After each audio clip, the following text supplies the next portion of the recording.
आप सब I hope you are doing good. तो आज हम लोग करने जा रहे हैं ट्रांजिस्टर। जी हाँ, ट्रांजिस्टर जो कि बहुत ही ज़्यादा महत्वपूर्ण टॉपिक है सेमीकंडक्टर्स में, और उससे हर बारी हम क्वेश्चन आप देखते हैं। और क्योंकि उसका सर्किट काफ़ी बड़ा लगता है तो हमको लगता है काफ़ी टफ होगा, बट ऐसा नहीं है। आप देखिएगा जो भी मैं रिवीजन करा रहा हूँ बहुत शॉर्ट चीज़ें बताने जा रहा हूँ, जिससे आपका सिर्फ क्वेश्चन अच्छे से हो जाए। आपको उसमें डीप नॉलेज भले ही ना हो पाए, बट आपका अगर जेईई मेंस में क्वेश्चन आएगा तो वो 100% आप करके आएंगे। तो देखिए,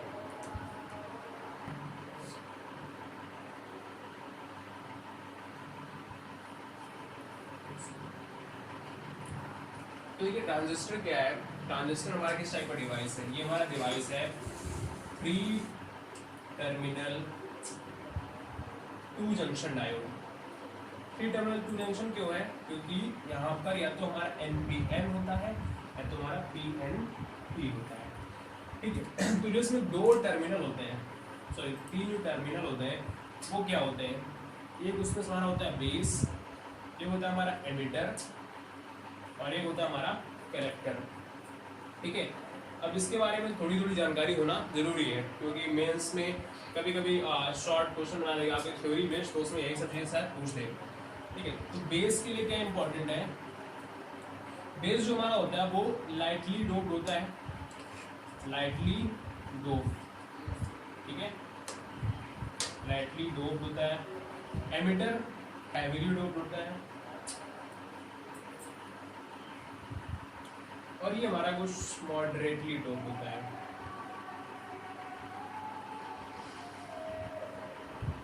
ठीक है, तो डोपिंग जब ज्यादा रहेगी, ठीक है, हैवीली डोप्ड क्यों होता है? डोपिंग ज्यादा रहेगी अगर, तो ज्यादा से ज्यादा इलेक्ट्रॉन्स उससे निकलेंगे, ज्यादा से ज्यादा होल्स उससे निकलेंगे। ठीक है, एक अच्छा फ्लो बनाने के लिए हमको इसमें एमिटर में, जो कि यहाँ से हमको स्टार्ट करना है, यहाँ से इलेक्ट्रॉन से होल्स का निकलना शुरू होगा। अगर PNP होगा तो होल्स का निकलना शुरू होगा, अगर ये NPN होगा, N होगा हमारा, तो वहाँ इलेक्ट्रॉन्स की मात्रा होगी तो इलेक्ट्रॉन्स का निकलना शुरू होगा। तो जो यहाँ पर अगर ये हैवी डोप नहीं होगा तो यहाँ पर उतना ज़्यादा मात्रा में वो नहीं निकल पाएंगे। ठीक है, तो ये मैं आपको इसलिए बता रहा हूँ ताकि आपको याद हो जाए कि कहाँ हैवी डोपिंग लेवल। अभी बेस में लाइटली डोप क्यों? क्योंकि बेस हमारा एक्चुअल में उतना ज़्यादा काम नहीं कर रहा है। सो काम क्या है बताऊँगा आपको, बहुत बढ़िया समझ में आ जाएगा कि आखिर बेस का काम क्या होता है। बट ये समझिए आप कि हमको मेन काम क्या है, एक इनपुट और एक आउटपुट। ठीक है, तो इनपुट हमारा एमिटर से आ रहा है, आउटपुट हमारा कैरेक्टर से आ रहा है। तो बेस को हम ज़्यादा प्रायोरिटी में देके उसको थिन रखते हैं। ठीक है, थिन रखते हैं उसको। तो जो हमारा बेस होता है वो क्या होता है? थिन होता है। और एमिटर जो होता है वो हमारा काफ़ी मॉडरेटली लार्ज होता है, थोड़ा बड़ा होता है। वही जो हमारा कलेक्टर होता है कि काफ़ी बड़ा होता है, क्योंकि जितना ज़्यादा रिसीव करेगा उतना ज़्यादा अच्छा रहेगा। रिसीवर देखिए, जो दे रहा है एमिटर वो दे अच्छे से, और जो कलेक्टर है वो रिसीव ज़्यादा अच्छे से, जो जितना बड़ा होगा उतना अच्छे से रिसीव करेगा। ओके, तो ये काफ़ी लार्ज इन साइज होता है, लार्ज इन साइज। ठीक है, तो ये सब बातें हो गई एमिटर, बेस और कलेक्टर के बारे में। अब थोड़ा जान लेते हैं कि कैसे ये काम करते हैं, और फिर जानते हैं कि ट्रांजिस्टर एज एम्पलीफायर वो क्या होता है। वही हमारा मेन है, उसी पर ही क्वेश्चन आता है। उससे पहले की थ्योरी जो भी है वो मैं फटाफट से वो बता देता हूँ, ताकि आपको प्रॉब्लम ना हो। अगर कोई पहले शुरुआत से ही क्वेश्चन आपको अगर पूछ दे कहीं से बना के, तो ज़्यादा आपको प्रॉब्लम ना आए। अब ये ना कहें अरे मुझे ये तो बताया नहीं था। हाँ, चलो ठीक है, ये रहा हमारा।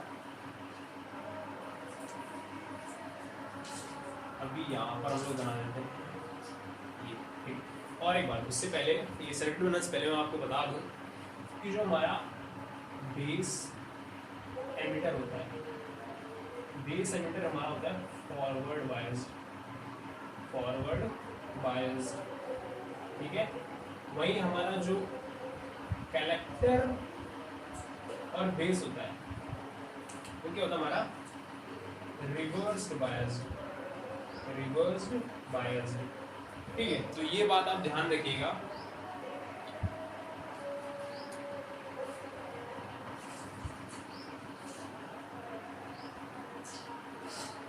उसी को देखते हुए बनाते हैं।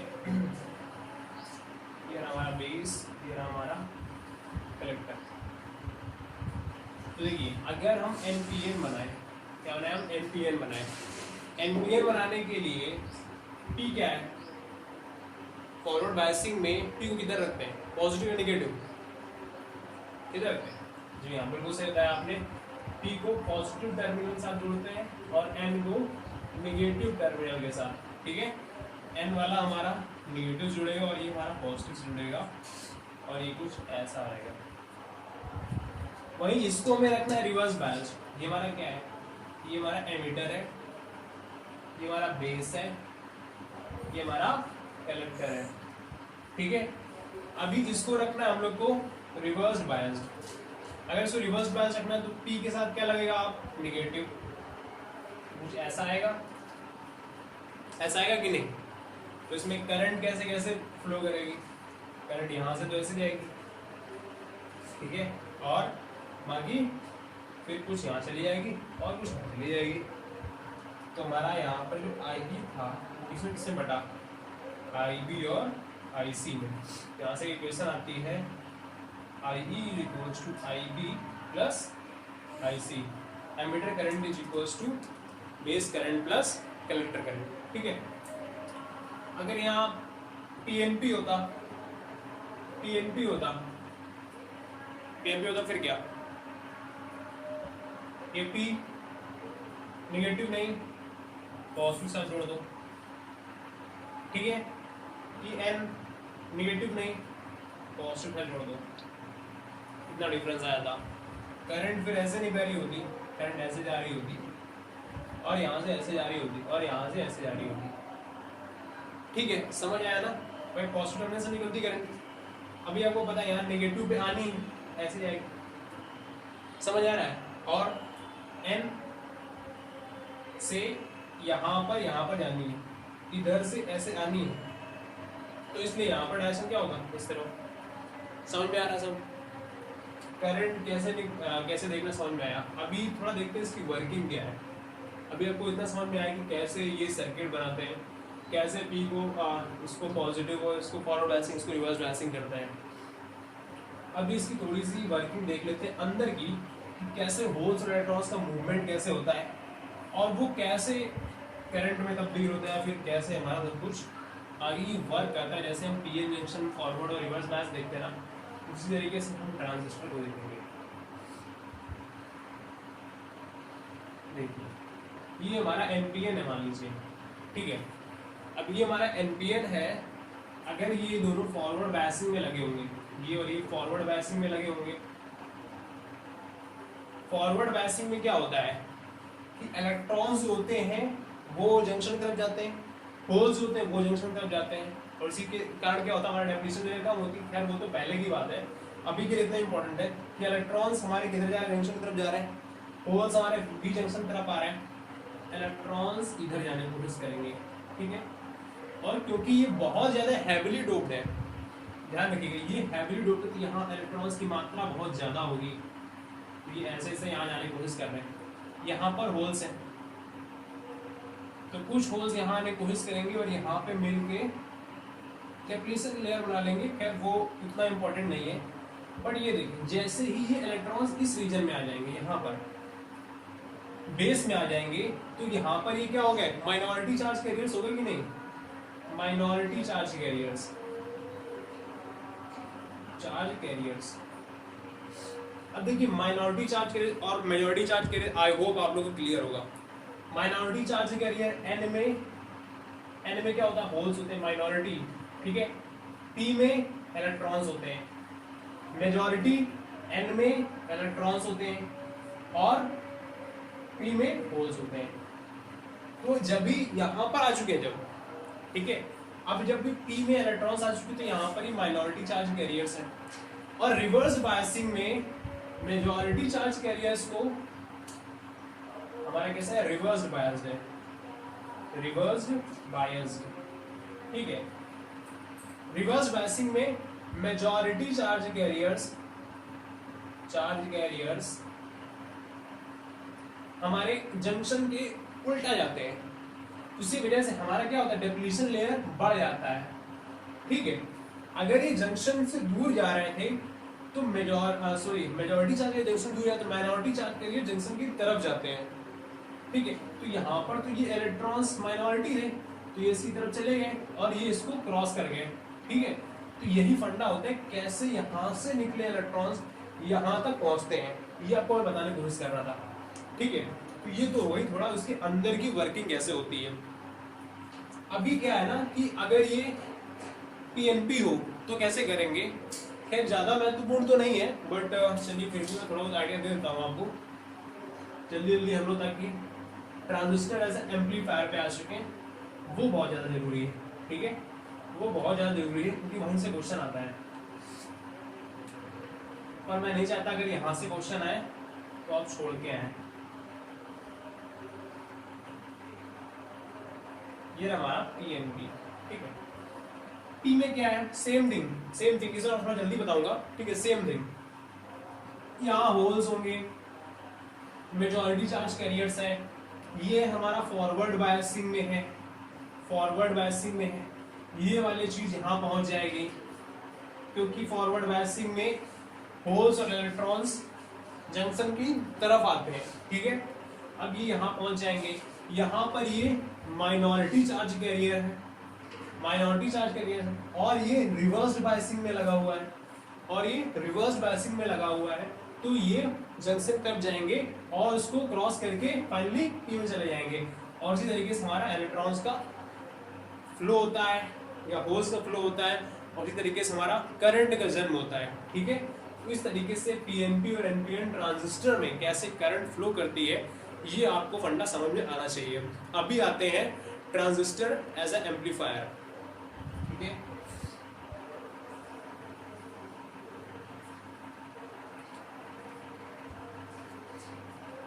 देखिए क्या होता है ना कि अभी हम लोगों ने जब सर्किट बनाएंगे तो इस टाइप के फिगर्स हमको देखने को मिलेंगे। ये अब ये होता क्या है, ये हमारा बेस है और इन दोनों में कोई एक एमिटर होता है और एक कलेक्टर होता है। ठीक है, अगर ये हमारा बेस है और ये एनपीएन टाइप है तो करंट डायरेक्शन आप बता सकते हैं किधर जाएगी। सोचिए, करंट किधर से किधर जाएगा, इधर से इधर जाएगा या इधर से इधर आएगा, क्योंकि कई बार करंट के डायरेक्शन को दिखा के हो सकता है आपको कंफ्यूज करने की कोशिश करें और आपसे पूछ ले कि एनपीएन है या पीएनपी है। बहुत ही आसान चीज है, ठीक है, बट जरूरी है समझना। देख क्या है ना कि जो एरो यहाँ दिखाया था वो दिखाया था करंट की डायरेक्शन, वो क्या होता है करंट की डायरेक्शन ऑफ करंट। और हमको पता है कि एन में क्या होता है, इलेक्ट्रॉन्स की मात्रा ज्यादा होती है, एन में इलेक्ट्रॉन्स की मात्रा ज्यादा होती है। एन से पी की तरफ इलेक्ट्रॉन्स फ्लो करेंगे ना, अगर एन से पी की तरफ इलेक्ट्रॉन्स फ्लो करेंगे तो करंट किधर फ्लो करेगी। आई होप आप लोगों ने पढ़ा होगा, the flow of electron is opposite the flow of the current. ठीक है ना, ये हमारा एक मतलब माना हुआ है, हालांकि एक्चुअल में तो वैसे देखें तो जिधर इलेक्ट्रॉन फ्लो कर रहा है उधर ही करंट का फ्लो करना चाहिए, बट मतलब इसके पीछे भी काफ़ी हिस्ट्री है कि कैसे ये आया था, वो सब हम लोग बाद में समझेंगे, वो अभी इम्पोर्टेंस नहीं है। ठीक है, तो कुल मिलाकर जरूरी ये था कि अगर हमारा ये एम्पियर है तो इलेक्ट्रॉन्स इधर फ्लो करने चाहिए, उस वजह से हमें करंट रिएक्शन इधर दिखानी पड़ेगी। ठीक है, तो अगर ये एनपीएन ना देके पीएनपी ना देके सिर्फ ये ऐसे डायरेक्शन दिखाया था तो क्या आप जान पाते हैं कि पीएनपी है। आप ऐसे देखते हैं ये इधर जा रहा है, इलेक्ट्रॉन्स इधर जाएंगे, तो इधर एन होना चाहिए, इधर पी होना चाहिए। अगर इधर एन होना चाहिए, इधर पी होना चाहिए, तो क्या बनेगा पी एन पी। ठीक है, इतना समझ में आ गई। चलो ये वाला भी देख लेते हैं, एन पी एन, इलेक्ट्रॉन्स इधर तो करंट इधर। ठीक है ना, अभी ये बिल्कुल क्लियर हो गया है, आई होप सब क्लियर हो गया होगा। तो सब नहीं क्लियर हो जाना है, मतलब ये क्लियर हो गया होगा, सब क्लियर हो जाएगा तो गड़बड़ हो जाएगी। ठीक है, तो अभी क्या है ना कि जो हमारा ट्रांजिस्टर होता है, ट्रांजिस्टर एज एन एम्पलीफायर जो हम लोग यूज़ करते हैं, तो वहाँ पे 3 टाइप के कॉन्फ़िगरेशन होते हैं। कैसा, कॉमन बेस, कॉमन एमिटर और कॉमन कलेक्टर। ठीक है। तो मेनली हम लोग इस पे फोकस करने वाले हैं, तो यही हमारा सिलेबस में है। ठीक है, तो कॉमन एमिटर एम्पलीफायर जो होगा उसके बारे में हम लोग पढ़ने वाले हैं, वो क्या होता है, उससे रिलेटेड फॉर्मूलेज क्या होते हैं, बस वही इंपॉर्टेंट है अभी के लिए।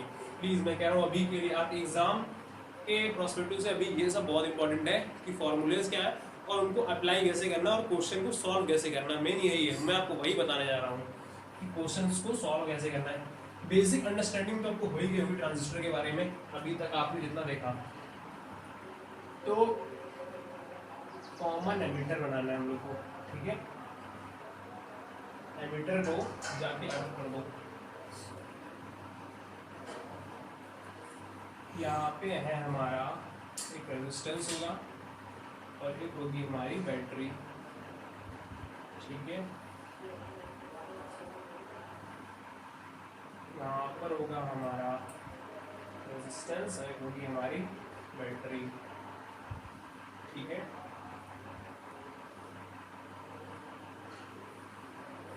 इस बैटरी को हम लोग VCC नाम देते हैं, sorry VBB and this is VCC। और ये हमारा होता है RB, ये हमारा RC। ये इससे रिलेटेड है कि ये बेस की तरफ है, ये हमारा है कलेक्टर की तरफ, उसी से नाम रिलेट करके आए हैं। ठीक है, तो मेन बात यहाँ जानने वाली ये होती है कि यहाँ पर जो करंट फ्लो कर रही होगी वो IB फ्लो कर रही होगी, यहाँ पर जो करंट फ्लो कर रही होगी वो IC फ्लो कर रही होगी। ठीक है, और यहाँ पर जो करंट होगी वो IE होगी। ठीक है, तो यहाँ पर पोटेंशियल ड्रॉप इस लाइन के अक्रॉस क्या होगा, वही हमारा इनपुट होगा। अगर यहाँ से इनपुट मिल रहा है तो इस इतने में जितना इन दोनों पॉइंट के बीच जितना पोटेंशियल ड्रॉप होगा वही तो हमारा इनपुट होगा। तो इसको हम नाम देते हैं VBE, बेस एमिटर। ठीक है, बेस एमिटर वाला VBE। सिर्फ नेम से काफी इंपॉर्टेंट है। ठीक है, तो इनको ध्यान से देखिएगा VBE। अभी VBE होता कितना है, this is equals to VBB minus IB RB। इसी तरीके से जो हमारा आउटपुट मिल रहा होगा, आउटपुट यहाँ पर जो आउटपुट मिल रहा होगा वो क्या होगा, इसके बीच का पोटेंशियल। ठीक है, तो ये हमारा कितना मिल रहा होगा, VCE collector emitter, VCE is equals to VCC minus IC RC। ठीक है, तो अभी डेल्टा VCE VBE और डेल्टा VCE क्या होता है, the change in VBE and the change in VCE। ये कैसे निकालते हैं ये देखिए। अगर मान लीजिए सिंपली अगर इसका डिफरेंशिएट करके चेंज ले लें तो ये क्या आ जाएगा, delta VBB minus delta IB RB तो सेम रहने वाला है। ठीक है, डेल्टा VBB बैटरी पहले से लगी हुई है तो ये तो जीरो हो जाएगा, इसमें कोई चेंज नहीं आएगा। हाँ, थोड़ा बहुत चेंज IB में आ सकता है। तो ये हमारा डेल्टा VBE कितना आ गया, डेल्टा VBE आ गया माइनस डेल्टा BRB। ठीक है, ये यहाँ पे हम लोग इसको सर्कल कर लेते हैं। उसी तरीके से यहाँ पर कितना आ जाएगा, डेल्टा IC/RC। तो ये सब तो हो गए। अभी याद करने वाली चीज पे आते हैं, मेन इंपॉर्टेंट क्या है। ठीक है, तो एक यहाँ पे टर्म जो आता है इंपॉर्टेंट वो समझिए। ये सब तो थोड़ा बहुत मैंने बता दिया, हालांकि इतना आप याद रखेंगे, ये याद रखेंगे कैसे आता है, ये याद रखेंगे कैसे आता है, तो अभी एग्जाम पास में तो याद रख सकते हैं। ठीक है, तो थोड़ा आपको आइडिया रहेगा कि आखिर में हो क्या रहा है। जब ये आइडिया होता है कि आखिर में हो क्या रहा है तब क्वेश्चन करने में ज़्यादा आसानी होती है। ठीक है, अभी ये मैं मिटा देता हूँ नीचे वाला, और एक टर्म होता है हमारा बीटा। बीटा बीटा हमारा क्या होता है, beta is the ratio of IC over IB, collector current over base current. ठीक है, IC ओवर IB। अभी अल्फा क्या होता है? अल्फा होता है हमारा IC ओवर IE, ठीक है, IC ओवर IE। ये टर्म्स बहुत इंपॉर्टेंट है, ठीक है। ये बीटा DC बोलते हैं। बीटा AC क्या होता है? AC में थोड़ा देखो, AC का फ्लक्चुएशन होता है ना, वैसे समझिए। तो यहाँ पर क्या होगा, delta IC over delta IB। अब ये टर्म्स बहुत इंपॉर्टेंट है, ये टर्म्स आप ध्यान में रखिएगा। बस इन्हीं पर कैसे आपको घुमा घुमा क्वेश्चन पूछेगा, उसको कैसे आपको सॉल्व करना है, बस यही इंपॉर्टेंट है। बीटा ऐसे समझ आ गया। अभी फैक्टर आता है पावर गेन, या AB शायद बोलते हैं, पावर गेन। तो इससे पहले वोल्टेज गेन समझ लेते हैं। वोल्टेज गेन, वोल्टेज गेन, तो जो वोल्टेज गेन होगा वो कितना होगा? Output voltage over input voltage, तो डेल्टा VCE, ये तो आउटपुट मिल रहा था ना, इधर मैंने बताया था कि इधर वाला आउटपुट मिल रहा है VCE, delta VCE over delta VBE, और ये इसके बराबर है minus delta IC RC over minus delta IB RB। और आपको ये तो पता ही है क्या होता है ना, ये टर्म पता है ना, कोई मत कहना पता नहीं है, क्योंकि यही लिखा हुआ है minus beta AC RC over RB। या फिर इसी को कभी कभी RC और RB को इस और तरीके से, किस तरीके से पूछा जाता है। RC हमारा क्या था? RC हमारा था आउटपुट वाला रेजिस्टेंस, और इसे कभी कभी क्या बोलते हैं? लोड रेजिस्टेंस बोल देते हैं, लोड रेजिस्टेंस, लोड रेजिस्टेंस बोल देते हैं। RB जो क्या होता है? RB ये हम बोलते हैं इसको इनपुट रेजिस्टेंस, इनपुट रेजिस्टेंस, ठीक है। तो ये बातें क्लियर हो गई। अभी एक और टर्म होता है पावर गेन, उसको समझ लेते हैं। पावर क्या होता है? पावर का फॉर्मूला क्या होता है? पावर गेन, पावर क्या होता है? आई स्क्वायर आर होता है कि नहीं? तो पावर गेन क्या होगा? Output power over input power, उसी का रेशियो में क्या देगा? पावर गेन देगा। तो IC square RC and IB square RB, ये हमारा देगा पावर गेन, नहीं देगा तो हमारा क्या आ जाएगा? Beta square RC over RB। समझ आ गई बात? समझ आई, ठीक है। तो सारे फॉर्मूले किए हैं, beta DC, beta sorry alpha, beta AC, power gain, voltage gain, बस इन्हीं पे सारा खेल जो होता है वो मैं आपको क्वेश्चन के जरिए बताने जा रहा हूँ। अगर आप लोग यहाँ तक रुके हो तो बहुत अच्छी बात है, क्योंकि अभी आपको क्वेश्चन सॉल्विंग के बारे में पता चलेगा, कैसे लोग क्वेश्चन सॉल्व करना है, वो बहुत जरूरी है। इतना आने के बाद उसको अप्लाई कैसे करना है, ठीक है। ये रहा हमारा क्वेश्चन, मैं आपको पढ़ बताता हूँ क्या है। The CE configuration, common emitter configuration NPN transistor में विद करंट गेन हमारा इतना दिया हुआ है, is use the output voltage will be, output voltage क्या होगा ये पूछ रहा है, ठीक है। आउटपुट वोल्टेज आपसे पूछ रहा है, दिया क्या है? इनपुट वोल्टेज दिया है, BE वाला दिया है ना, BE याद आ रहा होगा आपको, डेल्टा सॉरी VBE, ठीक है। तो आपको क्या दिया है? ये दिया हमको बीटा इज इक्वल्स टू 100। और बीटा क्या होता है? बीटा हमारा होता है IC ओवर IB, ठीक है। अगर हमको ये दिया हुआ है 1 मिली वोल्ट, ये कितना हो जाएगा हमारा? देखिए आपका जो करंट गेन होता था, सॉरी वोल्टेज गेन होता था, वो कितना होता था?